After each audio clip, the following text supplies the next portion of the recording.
Elderly white woman stands abandoned in the downpour, blood trickling from her forehead, her expensive cashmere coat darkening with rain.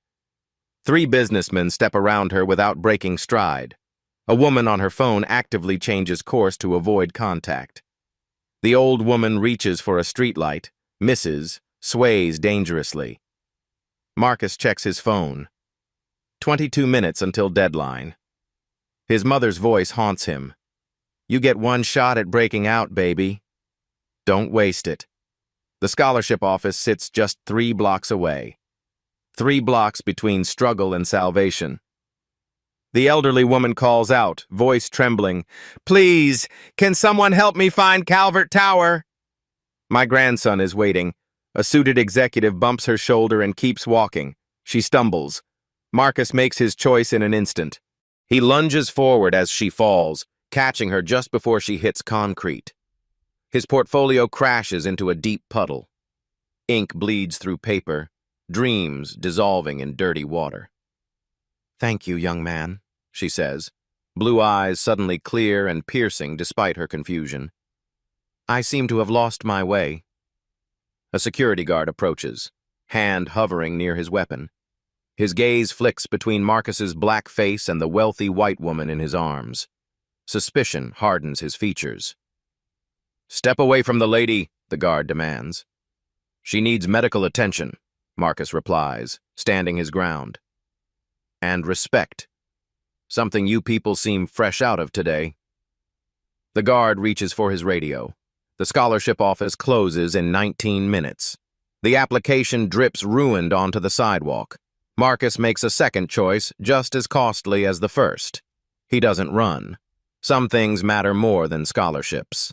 Marcus lives in a 2-bedroom apartment in Southside Chicago with his mother Loretta, hospital custodian working double shifts, grandmother Elise, battling early-stage dementia, and 12-year-old sister Zora, science prodigy. His father died in a construction accident 6 years ago. His older brother Dayon serves time for a minor drug charge that somehow became a felony.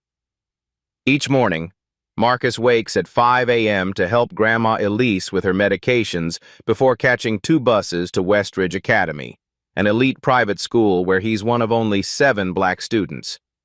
He earned his place through a competitive academic program, but faces daily microaggressions. Mr. Harrington, the college counselor, barely disguises his assumptions. "Harvard might be a stretch, Washington. Have you considered community college? Nothing wrong with working with your hands." This despite Marcus maintaining a 4.0 GPA while working weekends at a grocery store. Today was supposed to be the culmination of his planning. The Callaway Foundation scholarship worth $250,000 would cover his full ride to Harvard pre-med. Marcus had spent months perfecting his application, including a personal essay about watching his grandmother's cognitive decline and the disparities in care she received. Now, as he helps the elderly woman to a nearby cafe while the security guard watches suspiciously, Marcus tries to suppress his panic. The application his ticket out is ruined. The deadline will pass while he ensures this stranger's safety. Inside the cafe, the barista addresses only the elderly woman. "Can I help you?"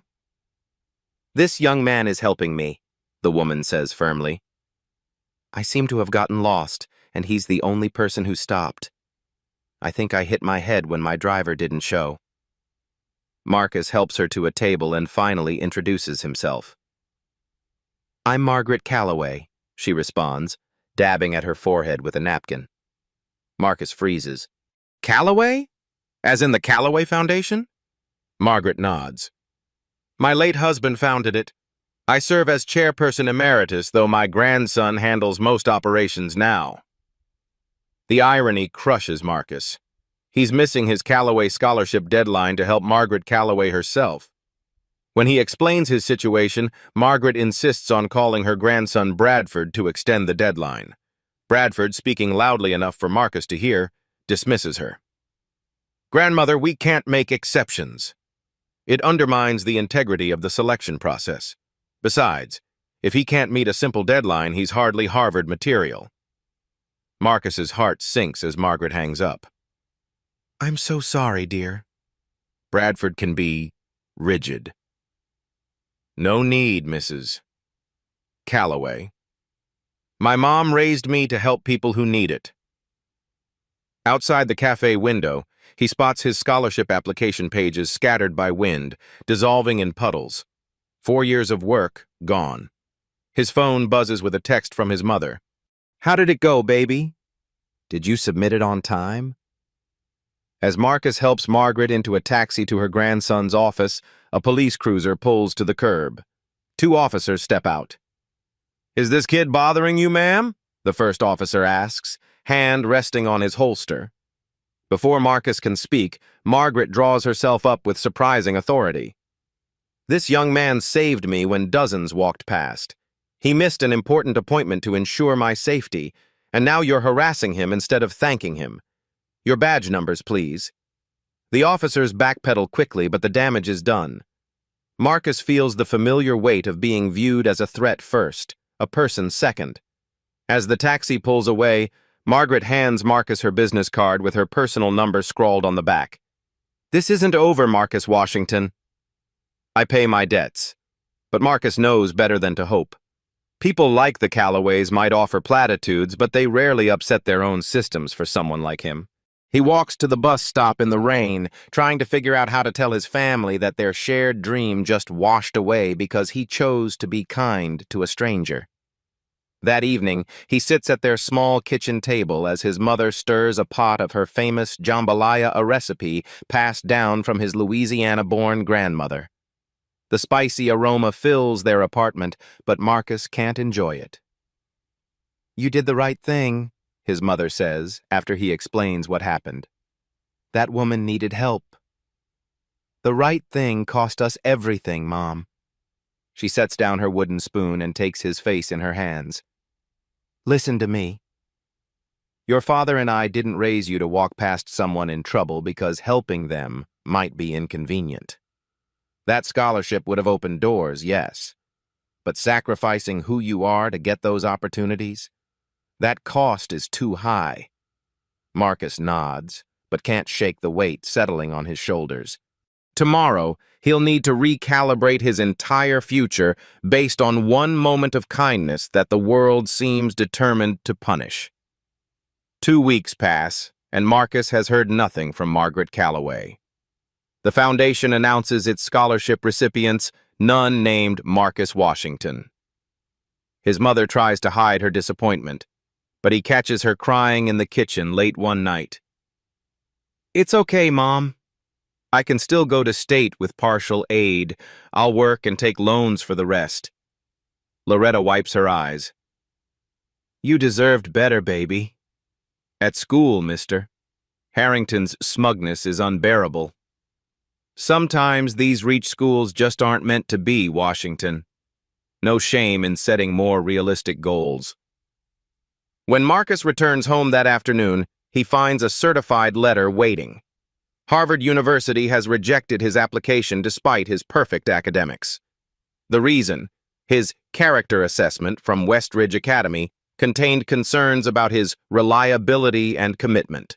Marcus knows exactly who wrote that assessment. Mr. Harrington, who never believed a kid from the South Side belonged at Harvard. That evening, his grandmother Elise has a particularly bad episode, forgetting who he is and becoming frightened. When he tries to help her take her medication, she screams, bringing their neighbor Mrs. Jenkins knocking with her baseball bat. "Everything okay in there, Loretta?" Mrs. Jenkins calls, eyeing Marcus with suspicion despite having known him his entire life. "It's fine," Marcus says quietly. "Grandma's just having a rough night." The next day, Marcus learns that the grocery store where he works part-time is closing. The owner, Mr. Chen, apologetically explains that a luxury condo developer bought the entire block. "They're giving us 30 days. "I'm sorry, Marcus." With college funding in jeopardy and now his income gone, Marcus feels the walls closing in. His friend Jamal suggests they could make quick money helping his cousin move packages across town, the same work that landed his brother Dion in prison. "It's just delivery, man. $500 a weekend. Nobody checks what's in the bags." Marcus declines. but the seed of desperation is planted. At dinner, his sister Zora excitedly shows everyone her acceptance to a prestigious summer science program at MIT. "It's all expenses paid," she exclaims, then falters. "Except so, we need to cover the flight to Boston." Loretta's face falls.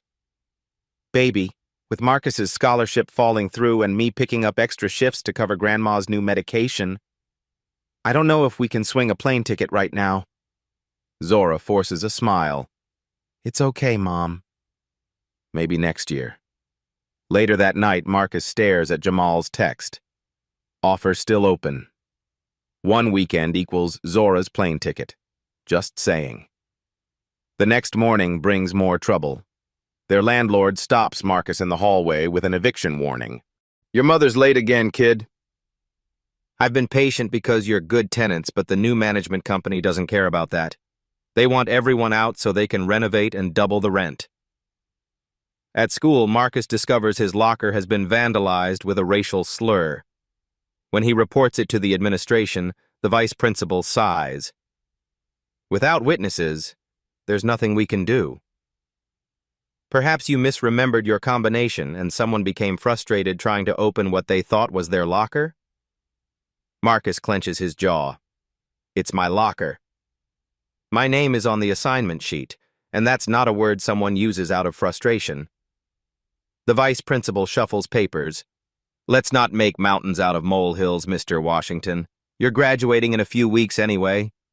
Walking home that afternoon, Marcus passes Calvert Tower, the building Margaret Calloway had been trying to find. On impulse, he enters the lobby but is immediately stopped by security. "Can I help you?" The guard's tone makes clear that help is not on offer. "I'm here to see Mrs. Margaret Calloway." The guard smirks. "Sure you are, kid." Mrs. Calloway doesn't take unscheduled visitors, especially not... He stops himself, but his meaning is clear. As Marcus turns to leave, he spots Bradford Calloway, Margaret's grandson, whom he recognizes from the Foundation's website entering with an entourage of suits. Marcus approaches quickly before security can intercept him. "Mr. Calloway? I'm Marcus Washington. I helped your grandmother when she was lost downtown a few weeks ago. I just wanted to know if she's doing okay." Bradford barely glances at him. "Ah, yes, the scholarship applicant. Grandmother mentioned you. She's fine, thank you. Security, please escort this young man out." As the guards grab Marcus's arms, Bradford adds, "For what it's worth, your application was never in serious contention. The Calloway Scholarship is intended for exceptional candidates who demonstrate more than just basic decency." Marcus is escorted to the sidewalk, humiliation burning in his chest. Through the glass doors, he watches Bradford laugh with his associates. That night, Marcus's phone rings with an unknown number. It's Margaret Calloway herself. "Marcus? I've been trying to reach you. I sent cards, emails." Bradford assured me he was handling it. "Are you avoiding me, dear?" Marcus's confusion is genuine. "Mrs. Calloway, I never received anything from you or the Foundation except my rejection letter." A long silence follows. "I see," Margaret finally says, her voice tight with anger. "It seems my grandson has been managing more than just the Foundation's day-to-day operations. I'd like to meet with you tomorrow, Marcus. There are things we need to discuss." The next day, Marcus helps his mother prepare for her second shift. As he fixes her lunch jerk chicken with rice, her favorite, he debates whether to tell her about Margaret's call. "Something on your mind, baby?" Loretta asks, noticing his distraction. "Just thinking about bills," he lies. He doesn't want to give her false hope. After she leaves for work, Marcus heads to Bronzeville to meet his brother's parole officer, who needs character statements for Dion's upcoming hearing. The officer, a white man who's never set foot in their neighborhood before, is running an hour late. "Family support is critical," the officer says mechanically when he finally arrives, not looking up from his clipboard. "But with your brother's record, I wouldn't get your hopes up about early release."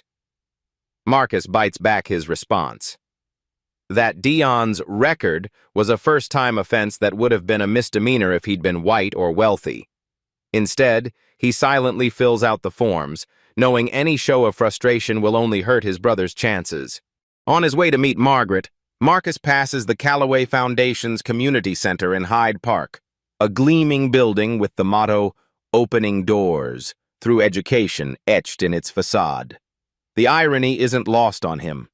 The institution created to help students like him has become another barrier, another system designed to look charitable while maintaining the status quo. Margaret waits for him at an upscale cafe near Calvert Tower. She's transformed from the disoriented woman he helped elegantly dressed, sharp-eyed, and radiating authority. "I owe you an apology, Marcus," she begins. "Bradford has been intercepting my communications. It seems he's been shielding me from Foundation operations for some time. I've been unwell early-stage Parkinson's, and Bradford convinced the board I needed reduced responsibilities." Marcus thinks of his grandmother. "I understand about cognitive decline. My grandma has dementia." Margaret's eyes sharpen. "I don't have cognitive decline, young man. I have a motor disorder.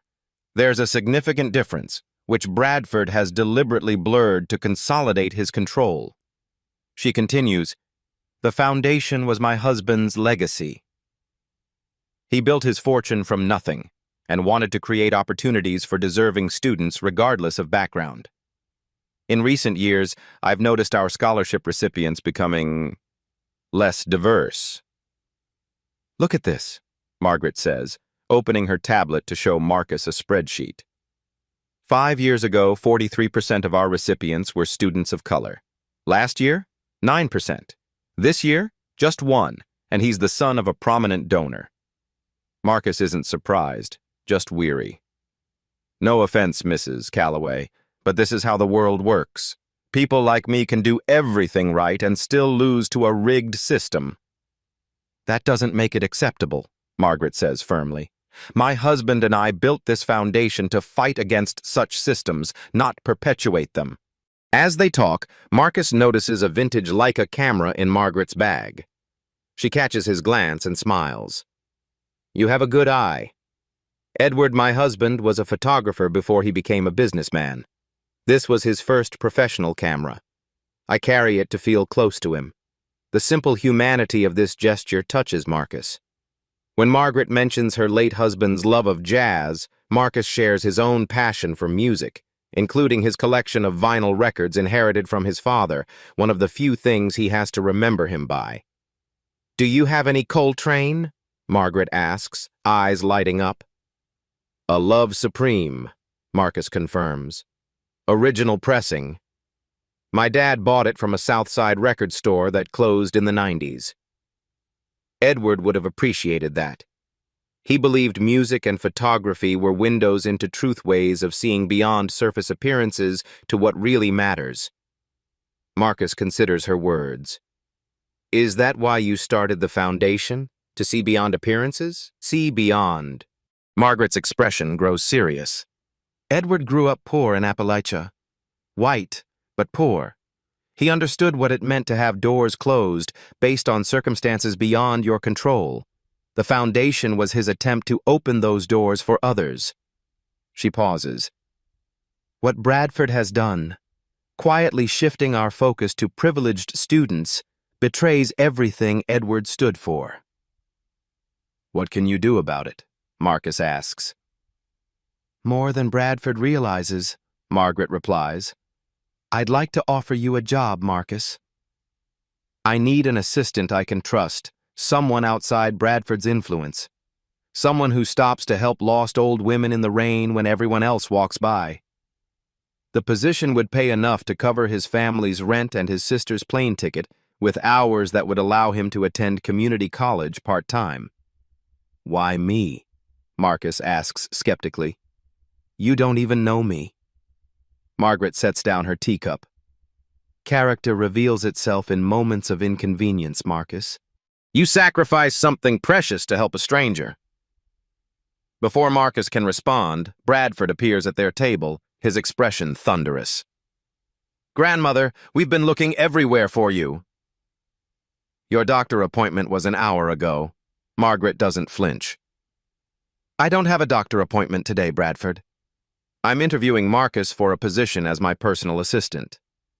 Bradford's mask slips for just a moment, revealing naked contempt as he glances at Marcus. That's out of the question. The board would never approve such an appointment without proper vetting background checks. The board doesn't approve my personal staff, Margaret interrupts. And since I'm still the majority shareholder of Callaway Enterprises, neither do you. A tense silence follows. Bradford composes himself with visible effort. Of course, grandmother. I'm only concerned for your welfare. Perhaps we could discuss this privately? There's nothing to discuss. Marcus starts Monday. After Bradford reluctantly leaves, Margaret turns serious. You should know what you're walking into, Marcus. My grandson resents anyone he perceives as coming between him and his inheritance. By accepting this position, you're making an enemy of a powerful man. Marcus thinks of his mother working double shifts, his brother in prison, his sister's deferred dreams, and his own crushed hopes. With all due respect, Mrs. Callaway, people like Bradford have been against me my entire life. At least this time the fight comes with a paycheck. Margaret nods, satisfied. One more thing. I'd like you to sign this. She slides an envelope across the table. Inside is a non-disclosure agreement standard for high-level corporate positions, but paper-clipped to it is something else, a Harvard acceptance letter with Marcus's name on it. I made some calls, Margaret says simply. Your academic record speaks for itself. The tuition will come from my personal accounts, not the foundation. Bradford can't touch that. Marcus stares at the letter, unable to speak. Your kindness cost you a chance at your dreams, Margaret continues. I'm merely restoring what should have been yours in the first place. But the job offer stands regardless. I genuinely need someone I can trust. That evening, Marcus sits with his family around their small dinner table, the Harvard acceptance letter and job offer laid out before them. His mother weeps silently. Zora jumps up and down. Even Grandma Elise seems to understand, patting his hand repeatedly. I knew, she says in a rare moment of clarity. I always knew you'd find a way. Later, as Marcus gets ready for bed, he notices a text from an unknown number. Congratulations on your acceptance and new position. Enjoy them while they last. -B. The threat couldn't be clearer, but Marcus feels something he hasn't in weeks. Resolve. He spent his life fighting harder than his peers for every opportunity. Bradford Callaway, with all his privilege and power, has never had to fight for anything.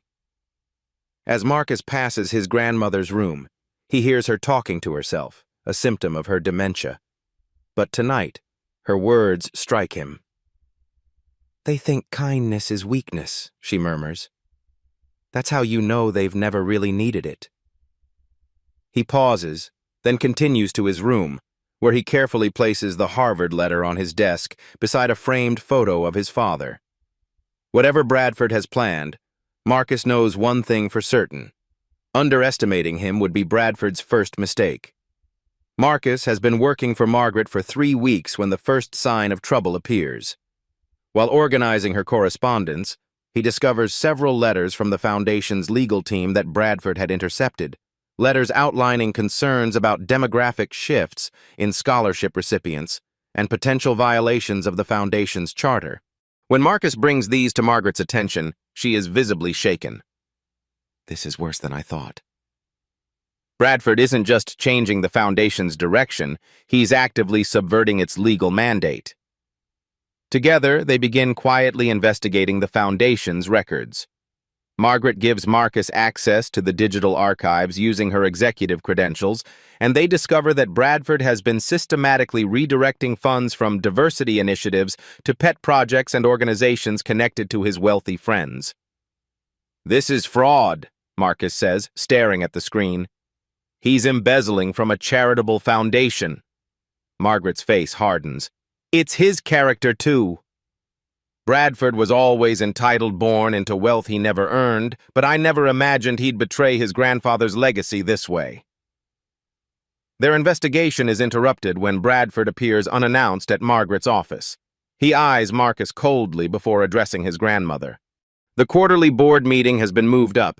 It's tomorrow morning instead of next week. Margaret doesn't miss a beat. That's unusually short notice. Bradford smiles thinly. Several board members had scheduling conflicts. I took the liberty of resolving them. After he leaves, Margaret turns to Marcus. He knows we're digging. This is his move to outflank us before we can build our case. That evening, Marcus receives a text from an unknown number. Washington, $50,000 cash if you walk away from Callaway now. Consider it severance. This offer expires at midnight.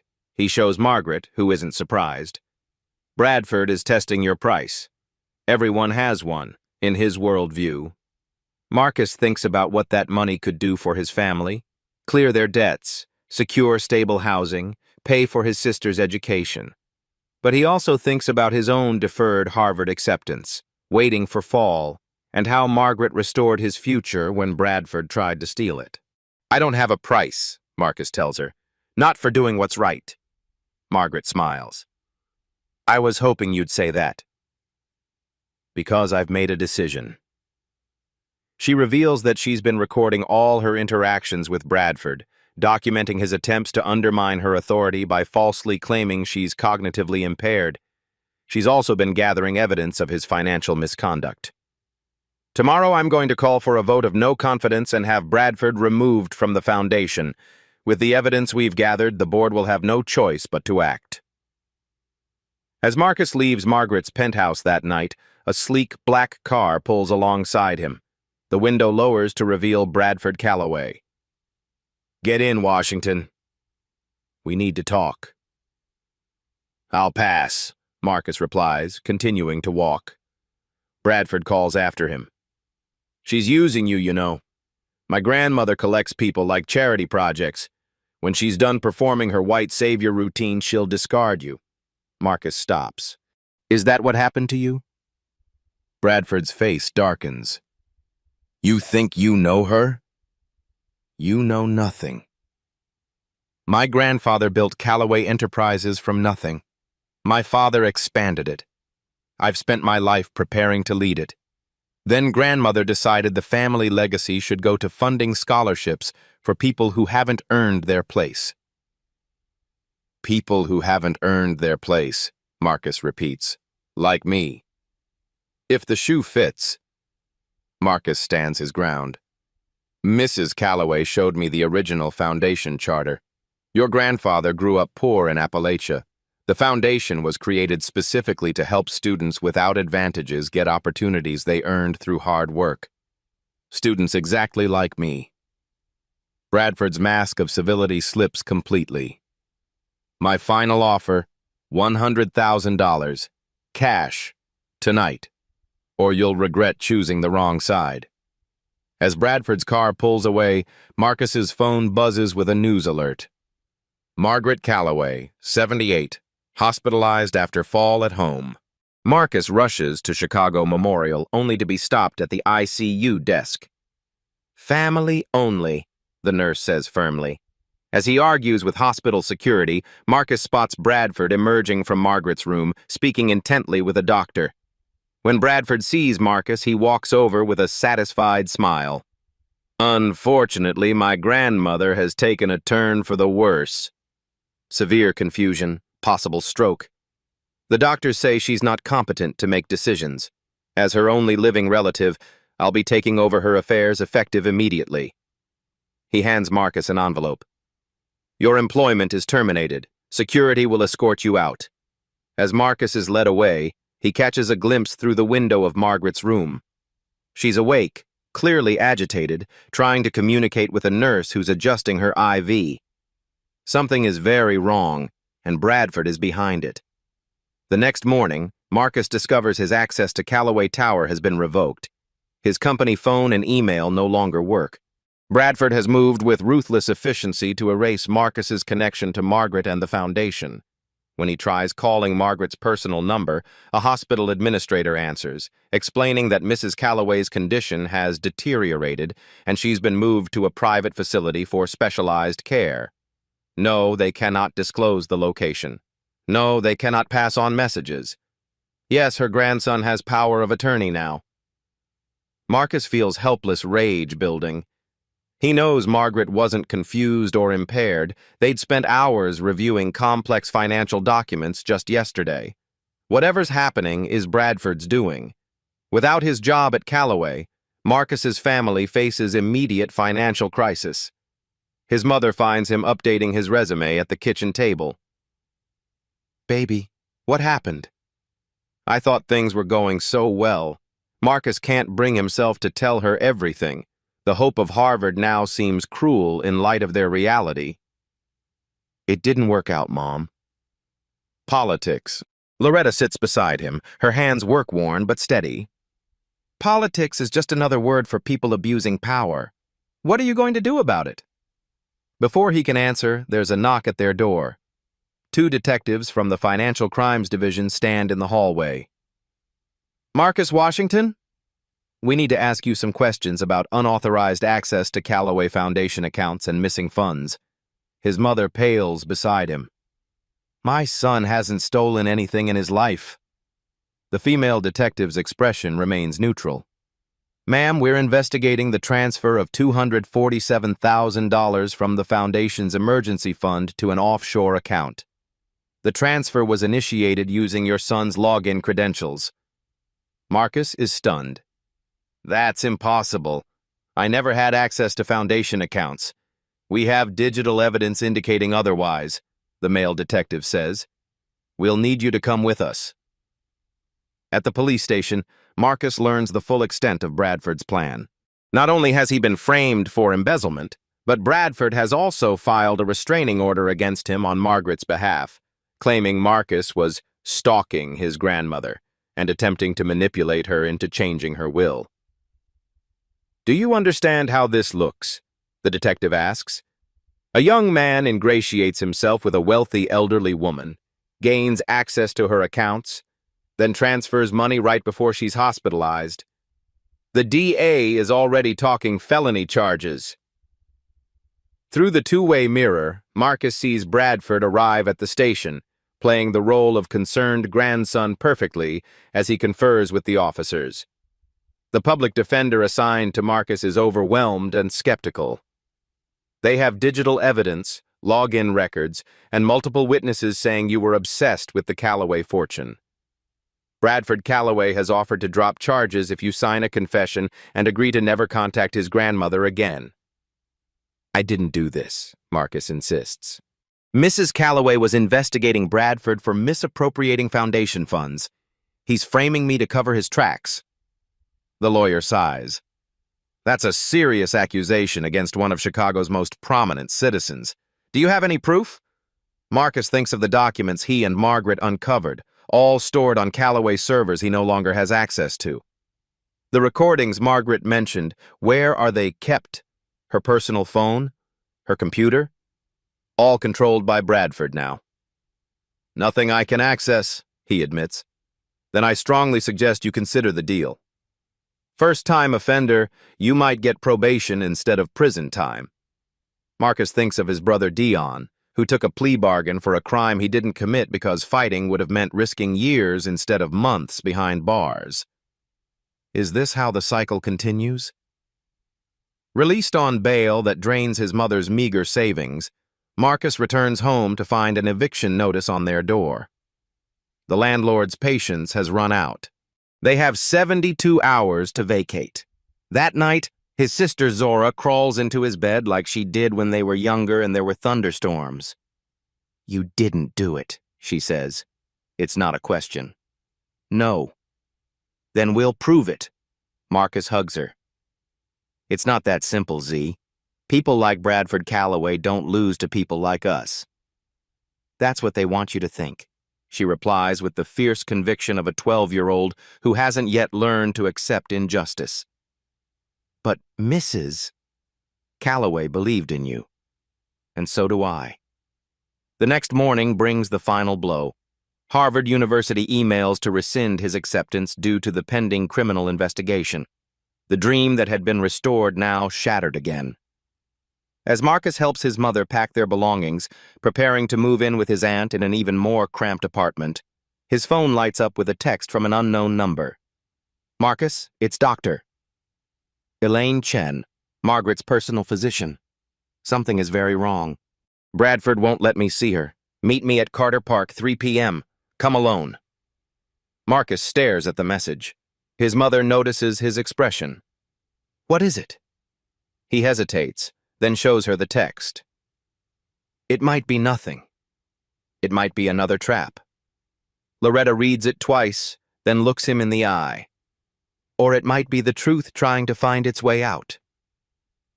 Sometimes, baby, that's all it takes. One person brave enough to speak up. Marcus pockets his phone. Decision made. "I need to go, Mom. If I don't make it back..." "You'll make it back," she interrupts firmly. "And you'll bring that woman's truth with you." Marcus arrives at Carter Park 30 minutes early, scanning for any sign he's being watched.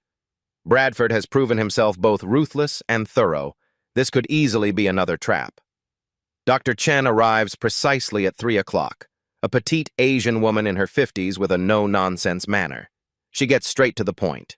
Margaret Calloway does not have dementia, stroke damage, or any cognitive impairment whatsoever. I've been her doctor for 15 years. Bradford is having her heavily sedated at Lakeside Wellness Center under the care of a doctor who owes his career to Calloway money. Marcus absorbs this. "Can you help me see her?" Dr. Chen shakes her head. Bradford has restricted visitors to family only, with himself as the sole arbiter of who qualifies. But that's not why I contacted you.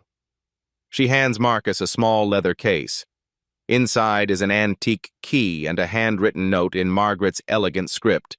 "Storage Unit Number 47, Secure Holdings, Michigan Avenue. The truth is there if I can't speak it. She gave me this the day after you started working for her, Doctor." Chen explains. "Said if anything happened to her, I should wait 3 days, then give it to you. She called it her insurance policy." Within the hour, Marcus stands before a climate-controlled storage unit in a high-security facility. The key works. Inside, he finds a single item, Margaret's vintage Leica camera. Confused, Marcus examines it closely. The camera has been modified. It's not just a camera, but a recording device. He finds a memory card hidden in a custom compartment. When he views the files at a nearby internet cafe, Marcus understands Margaret's brilliance. She had been secretly recording Bradford for months. The camera, an innocuous accessory for an elderly woman with sentimental attachments, captured. Bradford admitting to manipulating scholarship selections based on race. Bradford discussing drugging Margaret to make her appear confused at board meetings. Bradford explicitly plotting with the foundation's CFO to divert funds. Bradford instructing his assistant to intercept Marcus's scholarship application. Most damning of all is footage from the night of Margaret's fall, Bradford entering her penthouse, their argument, and Bradford pushing her when she threatened to expose him. Marcus immediately copies the files to a secure cloud account, then calls Dr. Chen. "I have evidence Bradford assaulted Mrs. Calloway and is embezzling from the foundation, but he's got me framed for financial crimes and no one's going to take my word over his." "You need leverage, Doctor," Chen says pragmatically, "and allies with power." Marcus thinks for a moment. The board meeting. Has it happened yet? It's tomorrow morning. Bradford delayed it, claiming Margaret needed medical assessment before any decisions could be made. If I could get these recordings to the board members before the meeting, Bradford would make sure you never got within 100 yards of that building, Doctor, Chen finishes. But I can. I'm still officially Margaret's physician of record. Together, they formulate a plan. Dr. Chen will request an emergency meeting with the board to discuss Margaret's medical condition, her ethical obligation as Margaret's doctor. Marcus will provide her with copies of the most damning evidence. There's one more call Marcus needs to make. He reaches out to Aisha Johnson, a reporter who covers financial news for the Tribune and has written critical pieces about corporate philanthropy in the past.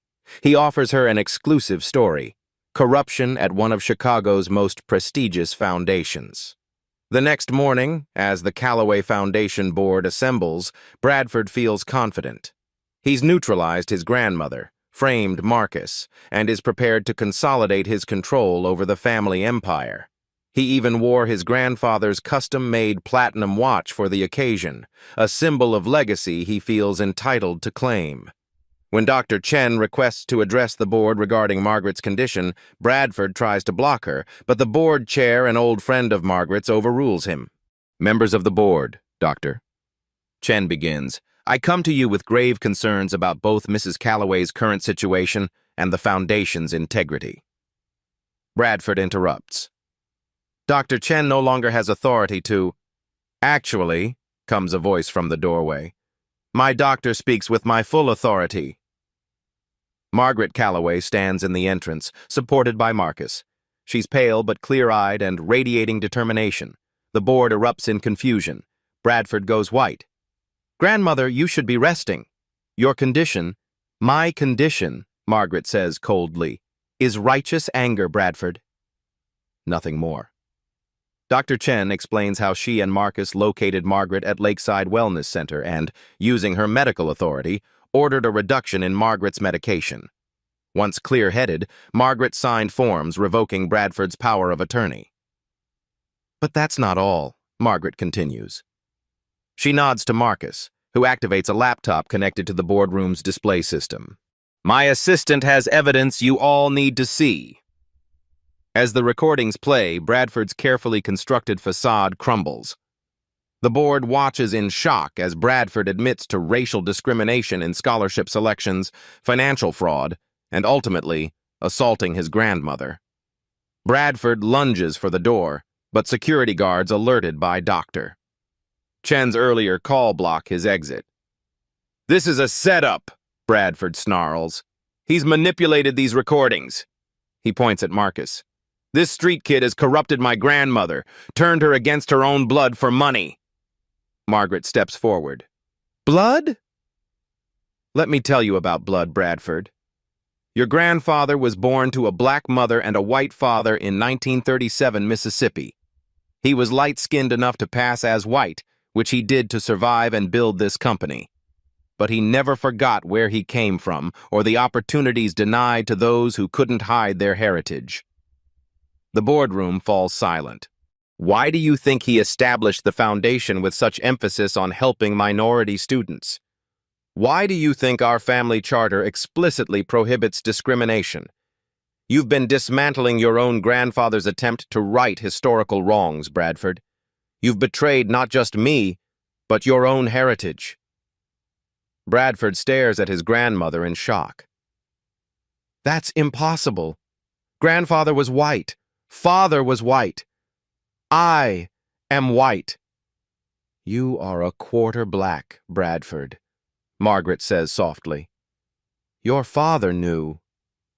He chose to bury that knowledge, to embrace only the privileged side of his identity.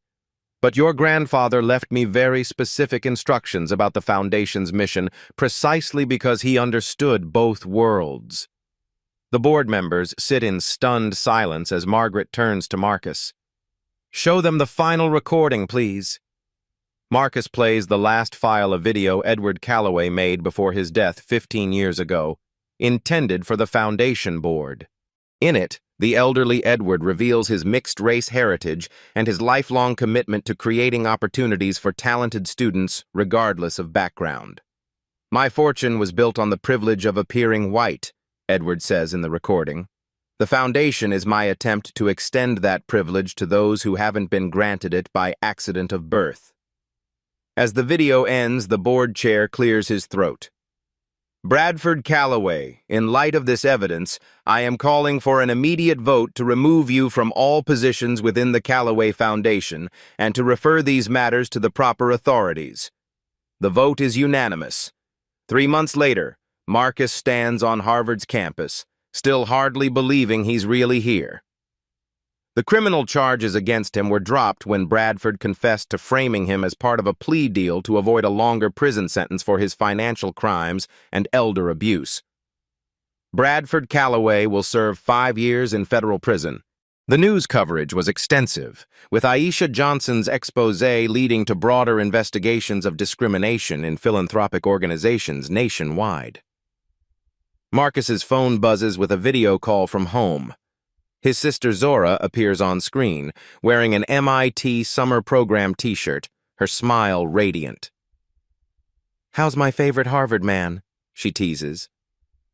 "Still getting used to it," Marcus admits, panning his phone to show her the historic buildings around him. "How's MIT treating you?" "I got into the advanced track." Dr. Rivera says I have exceptional aptitude for biomedical engineering. Her expression turns serious. "Mom wanted me to remind you about Sunday dinner. Margaret's coming too." Since the board meeting showdown, Margaret has become like family. She helped them find a new apartment in a better neighborhood and established a trust for Zora's education. More importantly, she advocated for prison reform that resulted in Dion's early release and expungement of his record. "Tell Mom I wouldn't miss it," Marcus says, "and tell Dion his big brother needs help moving into the dorm next weekend." After they hang up, Marcus heads to his first advisory meeting with Dr. Richardson, the neurology department chair. As he waits outside the office, he overhears Dr. Richardson speaking to another faculty member. "The Washington boy is interesting. Compelling background, perfect academics. Grandmother has dementia, apparently. He wants to specialize in neurodegenerative disorders." The other professor responds, "Another diversity admission?" "He earned his place, Doctor," Richardson says firmly. "And if his application essay is any indication, he'll make us proud." Marcus knocks and enters with confidence he wouldn't have possessed 6 months ago. Dr. Richardson greets him warmly. "Marcus!" "I was just telling my colleague about your interest in neurodegenerative disease research. We have a first-year position open in our lab if you're interested." "Absolutely," Marcus says. "My grandmother's condition inspired me, but recent events have shown me how much work remains in understanding cognitive decline versus pharmaceutical effects." They discuss the position, and Dr. Richardson mentions it comes with a stipend. "Not much, I'm afraid. Most students find they need family support to manage." "That won't be a problem," Marcus explains. "I've been named co-chair of the Calloway Foundation's new medical research initiative. Part of our mission is supporting students researching treatments for conditions affecting underserved communities." Dr. Richardson's eyebrows rise. "That's unusual for a first-year undergraduate." "So was everything else that happened this year," Marcus says with a smile. "But Mrs. Calloway believes positions of responsibility should go to those who've demonstrated character, not just credentials." As Marcus leaves the meeting, he passes a bulletin board where his own face looks back at him, part of a feature on the incoming class. 6 months ago, he'd been fighting just to be seen as worthy of opportunity. Now he's become visible in ways he never imagined. His phone buzzes with a text from Margaret. "Board approved your proposal unanimously. The Edward Calloway Memorial Scholarship for Neurological Research is officially funded. Well done, Co-Chair Washington. Sometimes the reward for kindness isn't just getting what you deserve, it's the power to ensure others do too." 5 years later. Marcus stands at a podium in the renovated Calloway Foundation headquarters, addressing a room full of scholarship recipients and their families. At 23, he's now the youngest ever executive director of the foundation, appointed after completing his accelerated pre-med program with honors. "When I was 17, I made a choice between helping a stranger and pursuing my own dreams," he tells the audience. "What I couldn't have known then was that kindness isn't a detour from success. Sometimes it's the most direct path." In the front row, his family watches proudly. His mother, Loretta, now enrolled in nursing school herself. His grandmother, Elise, whose condition has stabilized under new treatment protocols Marcus helped develop. his brother Dayon, who manages the Foundation's Second Chance initiative for formerly incarcerated individuals, and his sister Zora, a junior at MIT with 3 patents already to her name. Margaret Calloway sits beside them, using a cane but still sharp as ever. She catches Marcus's eye and gives him a subtle nod. "Today, each of you is receiving more than financial support," Marcus continues. "You're receiving a challenge. To remember that your success isn't measured solely by your achievements, but by the hands you extend to others along the way." He smiles at the diverse group of students before him, the most qualified cohort in the Foundation's history, selected through the blind review process he implemented to eliminate bias. Did this story move you? Hit that like button to let us know your heart was touched. Subscribe to Beat Stories for more powerful narratives that celebrate kindness, resilience, and triumph against the odds. Every week we bring you authentic stories that reflect the struggles and victories of real people overcoming real obstacles. Share your own kindness story with #KindnessWins and become part of our growing community of storytellers and changemakers. Remember, the world needs your voice and your compassion. One subscription equals one more ally in our mission to spread stories that matter. Beat Stories, where every voice deserves to be heard.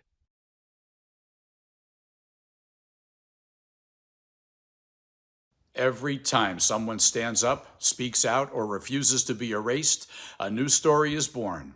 At Beat Stories, we archive that courage. Subscribe now and help us keep these moments alive, because the more we share them, the harder they are to ignore.